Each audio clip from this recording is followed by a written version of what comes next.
Aux angles de la rue de Metz et de la rue Alsace et une rue rendue aux meilleurs ennemis, les piétons et les cyclistes. C'est ce qui devait avoir lieu dès 8 h ce matin, mais dans la matinée, toujours aucune borne visible et les sens interdits ne semblaient pas troubler outre mesure les automobilistes. Cette piétonisation devrait résoudre le statut hybride de la rue Alsace. La rue Alsace était fermée de 14 à 19 h du lundi au samedi. C'était une mesure qui n'était pas lisible. Il y avait aussi pas mal de conflits d'usage entre les piétons et les vélos. C'est la raison pour laquelle aujourd'hui les vélos ont réintégré la chaussée. Une mesure qui ne semble pas convaincre les cyclistes.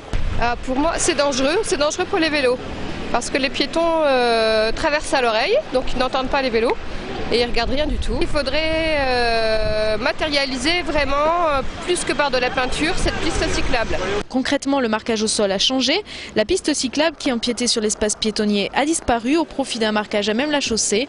Mieux vaut donc regarder où l'on met les roues. Aujourd'hui, on va faire appel au bon sens et au partage de l'espace. Mais bien sûr, lorsqu'il y a, et ça va être le cas pendant les fêtes de fin d'année, jusqu'à 8000 piétons par heure sur cet espace-là, la priorité sera donnée aux piétons. Pour les automobilistes, seuls les riverains, les livreurs et les véhicules de secours pourront emprunter cette rue.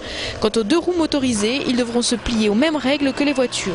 Chez les commerçants, on ose croire à une amélioration. Je pense qu'il y aura un meilleur impact sur le commerce, moins de désaccords entre les vélos, les voitures, les piétons.